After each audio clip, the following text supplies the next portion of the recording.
Hello and welcome to Shaka Extra Time. I am Paul Ndiho, and joining me on Shaka Extra Time live on Facebook is Shaka Sali himself. Hello, Shaka. Hello, Paul. Welcome to Shaka Extra Time. Thank you very much for hosting me one more time. And a warm welcome to all our Facebook followers watching us live from all over the world. Shaka Extra Time is a place where you get to ask questions and talk to Shaka himself. So today, Shaka, we'll start maybe in France. Quite interesting elections.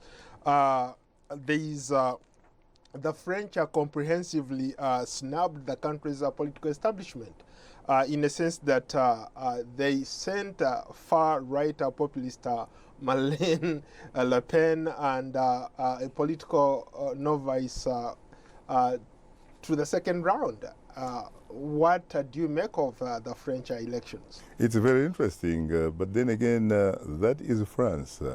But as you said, this in fact may well be, in fact, it is going to be the end, if not the beginning of the end, of what is known politically, in terms of French politics, the end of the Fifth Republic, which was begun back in 1958 by one of the tallest presidents ever to occupy Paris, and that is Charles de Gaulle, and has actually been working for the French until last weekend. In fact, not last weekend, until this week, because it was Sunday, actually, correct? And you know what?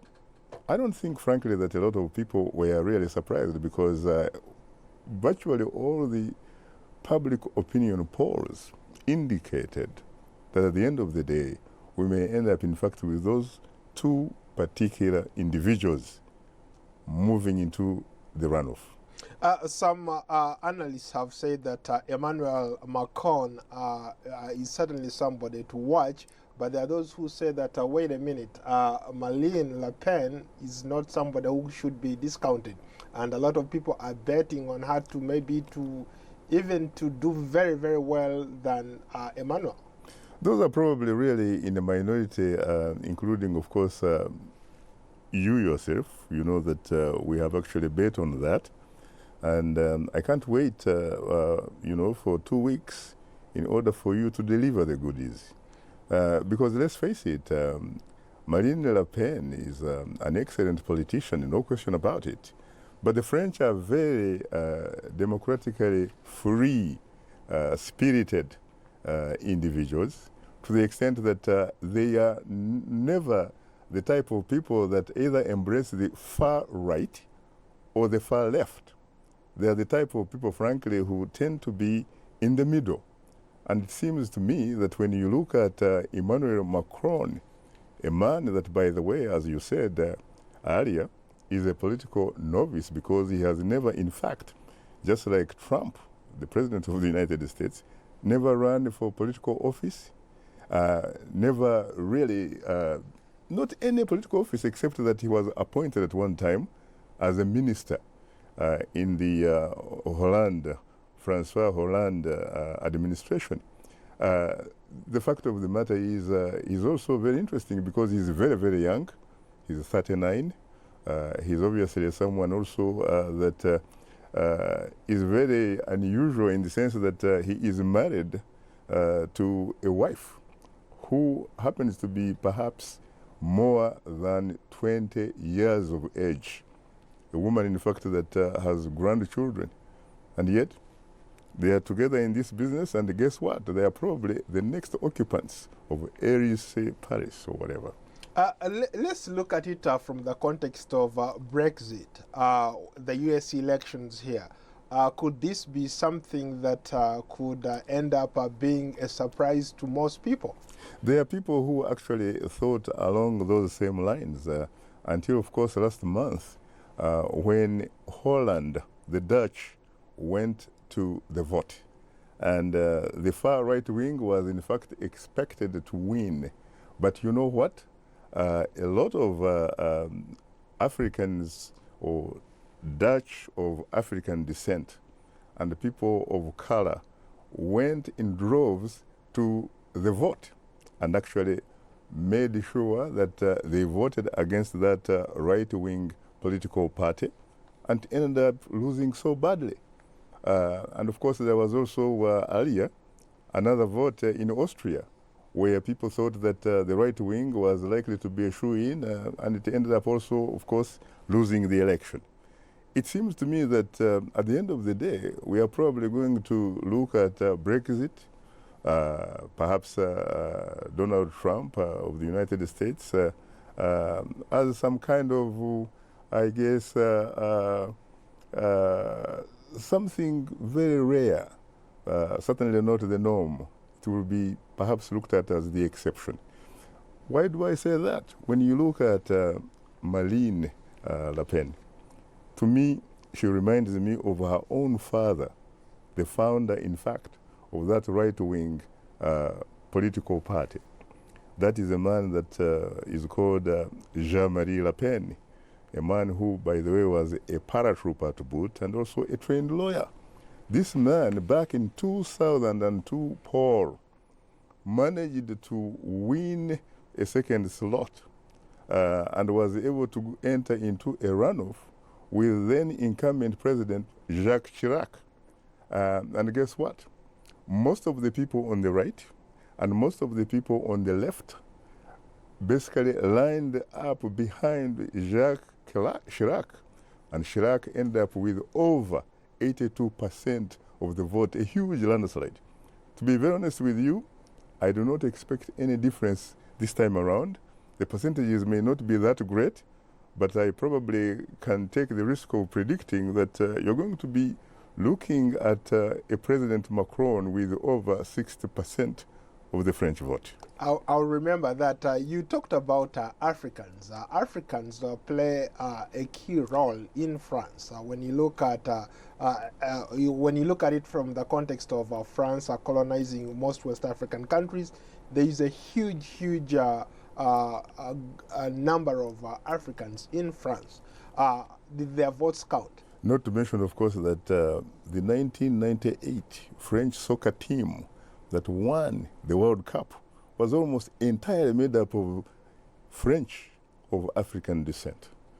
Well, to be very honest with you, I have very bad news for you. Perhaps just as happens to be the case, the French elections in the first round, the primaries, frankly, tend to be votes, like they say, a vote of protest. Not until the second round, which are the runoffs, that people begin voting tactically or strategically. So for the first round, unfortunately, from what I have seen, there didn't seem to be a lot of enthusiasm among the French voters of African descent. But I can assure you, with, again, Marine Le Pen running and having, in fact, a possibility of perhaps becoming the next occupant of the presidential Paris in Paris, I think they are going to come out, and I can assure you that they will be voting for Emmanuel Macron. Interesting. I'll remember that. And like you said, we've betted on it, and I hope to take you up on it. But I think that there is one important issue that we probably didn't touch on. You know, when you look at this French vote, really, it seems to be about two things. It is either you want to be part of globalization, in which case France remains as part of the European Union. The basic currency of the French remains the euro. Whereas, in fact, if you look at, and that, of course, is reflected in the positions of Macron. Whereas when you look at Marine Le Pen, you are talking about isolationism. You're talking about a French sovereignty. A French, in fact, perhaps holding a referendum as to give the opportunity for the French to decide whether or not they want to continue to be part of the European Union family. And in fact, she also wants to remove French from using the euro, going back to the French franc. It is also interesting, by the way, that she pretty much looks at President Donald Trump of the United States as one of those of her heroes. And I think that Mr. Trump has also indicated that he supports her. then you should also not be surprised, by the way, that the man that Trump succeeded in the 1600 Pennsylvania Avenue, the White House, Barack Obama, is apparently endorsed Emmanuel Macron. Very interesting, isn't it? Very interesting indeed. Yeah. Let's go to the comments. Maybe let's switch from France to issues on the African continent. Let's go to Peter Piri from Namibia. He says, Shaka, are we a prophet or what? A while back on your program, you asked our president, Hage Geingob of Namibia, if his Harambee program was visible. And he bragged and said it was this month he dropped the program of feeding the poor. Your thoughts? Well, first of all, I'd like to perhaps respond to my brother from Namibia that under no circumstances is Shaka Sali a prophet. I happen to be a very ordinary guy. I thought that was a compliment. Yeah, I happen to be a very ordinary guy, perhaps interacting with extraordinary circumstances. Having said that, Paul, I am not surprised, frankly, that President Hage Geingob has decided to stay away from the program of Harambee. I am sure that he has realized that it doesn't work. And if it doesn't work, I don't think, frankly, he should be in the business, like a lot of his colleagues on the African continent who embrace a policy and it doesn't work. And they just keep going until you don't even talk about it anymore. You know, that is the moral equivalent, of course, of lying your people, of telling lies. And as you know, a one-time Second World War great Prime Minister of the United Kingdom of Britain, as they say sometimes, one Winston Churchill, one time said that a lie can go halfway around the world while the truth is struggling to put on its pants. I don't think, frankly, that President Geingob wanted the Namibians to look at him in that context. So I think it is a mark of statesmanship. You decide, as they would say in the military, you decide to tactically retreat. It's a tactical withdrawal in a way. You reorganize yourself. You come up with perhaps another policy that hopefully reflects social economic justice for all Namibians. Okay, moving along, let's go to Karanga Vincent. He says, Shaka, what can be done to kick out bad leadership in all African countries? We don't vote them, but they impose themselves because they have state powers. I think part of it, Vincent, is because that we ourselves, frankly, we do not step up to the plate. Those people are just like us. They are human beings. They have hopes and fears. They are manipulative and what have you. And at the end of the day, when they seize power, especially using AK-47, they control institutions of security. Others might call them, institutions of violence, of intimidation, and what have you. They control institutions of finance. You might call it, treasury. And therefore, they use that sometimes to compromise people, especially because they know the greatest weakness of mankind is greed.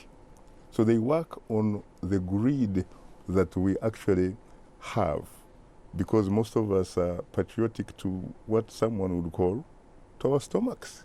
We are not patriotic to society. We are not patriotic to a community. We are not patriotic to the nation. So what is needed, frankly, is a reasonable degree among people of social, economic consciousness, political awareness, so that you know at the end of the day that you are a citizen. And as a citizen, you are the sovereign. And as such, you have constitutional right to assert your rights. Because at the end of the day, the people that Vincent is talking about, who are presidents and what have you, frankly, are supposed to be the employees of the primary stakeholders, who are the people, not the other way around.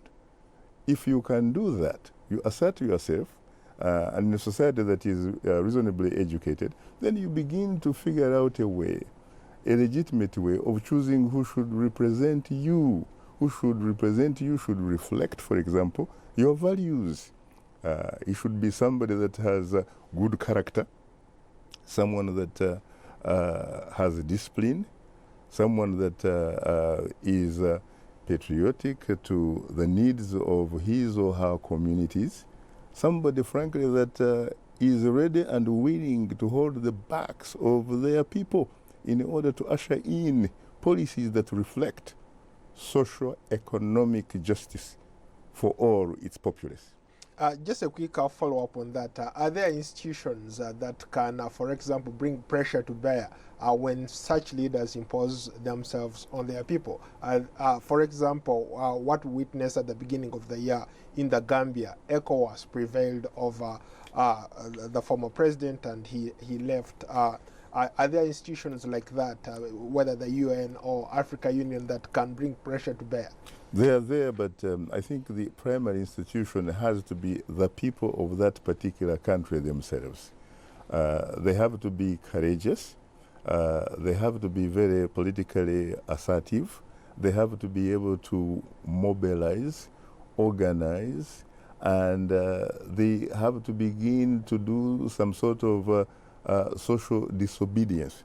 Just like happened in the 1950s, in the early 1960s, in the United States of America.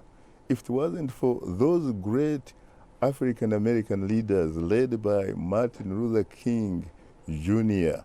or people like Malcolm X and others, I don't think that we would be enjoying the kinds of rights that we enjoy in this, one of these most greatest, nations, frankly, that has been created by man on this planet Earth.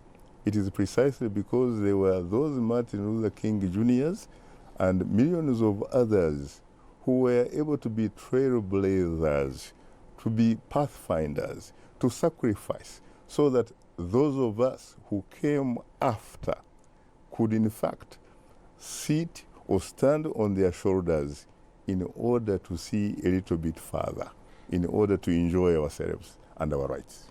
Interesting. Let's move on. Let's go to Manirugaba Van Ruensibo Cloud. He says, Shaka, why is Africa a continent of huge natural resources and good climate than most continents, unfortunately the poorest? What happened to us? Interesting. Yeah, it is true that Africa, in fact, is not poor. On the contrary, it is probably the richest continent on this planet Earth.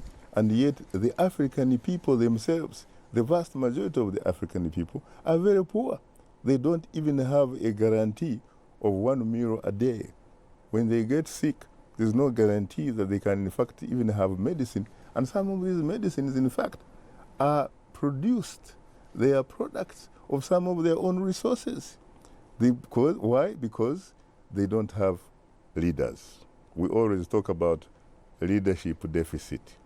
It is not true that the entire continent does not have good leaders. There are certainly some good leaders, but unfortunately, there are many bad leaders who control societies. And these are people, unfortunately, who frankly do not have confidence in their own people, do not respect their own people. They are so, I would say that, so I think contemptuous, frankly, of the feelings, the needs of their people. They are very selfish.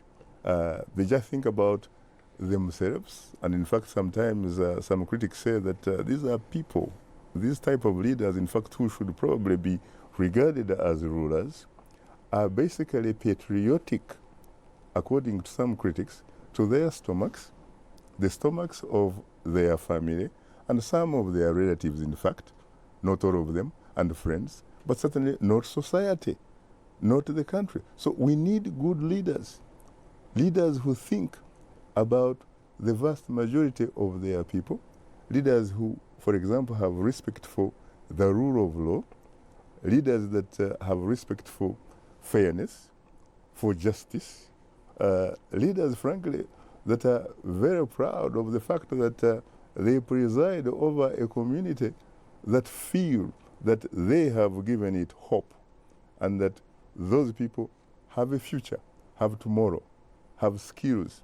They have freedom of expression. They have freedom of press, for example. They have freedom of worship.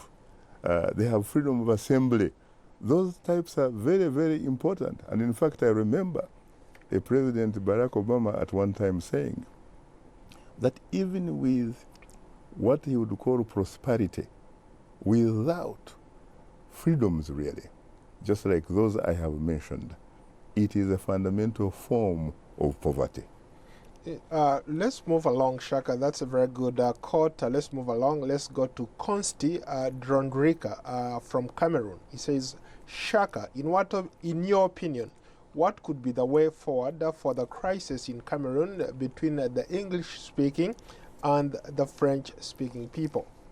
I have to say, Paul, that I am very disappointed, especially when someone from Cameroon, a country that historically was the organic origin of a group called the Bantu. These are supposed to be very proud people, very beautiful people that control most parts of Africa south of the Sahara. You're talking even up to Zululand there. I am surprised that they are talking about Anglophone, which means of England, Francophone, of French, of France. I wonder why they do not even talk about Bantuphone, or Africaphone for that matter, because these are cultural sort of ideologies in a way. Unfortunately, those divisions obviously are reflections of the history of the Cameroon, because the Cameroon used to be a colony and a European, of course, power known as Germany. And when Germany lost the First World War, that territory was basically put under what was called the League of Nations, the precursor to what we know as the United Nations. And the country was divided into two. The larger one on the west was, was allocated to the French, and the one on the left, which is very close to Nigeria, was allocated to the English, perhaps because, on the right-hand side, Cameroon was very close to other French colonies, and on the left-hand side, you have Nigeria and the English. And eventually, when the French granted independence to their part of Cameroon in 1960, eventually the English part was given a choice either to join Nigeria, which had been gotten independence a year earlier, or to join the existing Cameroon. These are people who are together. So I think the best way, frankly, is to figure out how to coexist. And you can only do that if you have a leadership that believes, for example, in the rule of law, in democracy, in fairness, or at least embrace policies, frankly, that reflect socio-economic justice for all of them. Let's stay in West Africa. Let's go to Liberia. Mohamed Ahmed Mansour in Monrovia, he says, how can Africa achieve its structural development goals when our leaders are so corrupt? I don't see how it can achieve that because, again, you're talking about people talking the talk, but not being able to walk that talk so that their people, in fact, can walk the walk. First of all, you need resources. You also need to have programs, for example, that train people, a certain cadre or certain staff and people that are able to deliver some of those aspects of service delivery. If you have a dictatorship, for example, a dictatorship does not really care so much about people. It simply cares about the institutions that keep them in power. And so, unless you have democracy, and unless you have a manner in which, or a way in which you make your leaders or rulers accountable, you are not going to have those types of things that he's talking about working because nobody, in fact, is not in the interest of anybody who is in power to either implement them, let alone execute. Let's go to South Sudan. We have Tori Lacoroniho. He says, talk about South Sudan's economic crisis as a country weekly keeps on losing its currency value against the dollar. Well, first of all, when we talk about South Sudan, we are not talking, frankly, about a country that is undergoing otherwise what you would call normal standards. You're talking about a country that is, in fact, as we talk, in conditions of civil war. Even beyond that, you have, in fact, some of the parts of South Sudan where the government and the international community has, in fact, declared famine, that, in fact, they have famine. What does that mean? It means that thousands of human beings, frankly, go without food. And if you go without food, you don't have water, what do you think is likely to happen? You die. There is also no stability, and because there is no stability, there is everywhere danger lurking in a lot of parts of the country. A lot of people are heading for the nearest political grass, heading to Uganda as refugees. They are running to Kenya. They are running to Ethiopia. They are even going to Sudan, which frankly must be very humiliating, because let's face it, it's only 2011 that southern part separated or seceded legitimately from the north, which is headquartered in Khartoum, and they used to say that these were Arabs. They didn't look like them. They were oppressing them, and therefore they have got independence. So you got independence, so what have you done with this independence? You have to be careful, Paul, because sometimes, you know what? There is a saying that be careful about what you wish for, because in fact, you might just get it. Okay, very briefly, we have our last comment from Martin Nyalusi in Tanzania. He says, Shaka, I would like to ask you why Africa has received so much aid from the West, but this aid is not enough to eradicate poverty. I think that is correct. Whoever asked that question is definitely correct. But then again, we are talking about leadership here, my friend.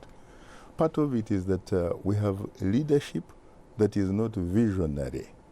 We have a leadership that is not patriotic to, frankly, its nation, is not patriotic, is not interested, frankly, in making a difference for the quality of life of its own people.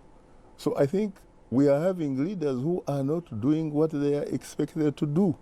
And we too, we end up for the most part being like hostages, really, because at the end of the day, we either do not attempt or we think we have no right to make these people accountable for their actions.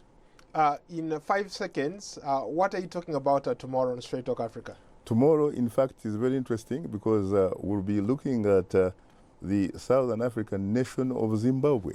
And we are going to look at the fact that it has been, since April 18, 1980, it has actually been Zimbabwe, a country that used to be Rhodesia, owned by an individual explorer and businessman called Sir John Cecil Rhodes.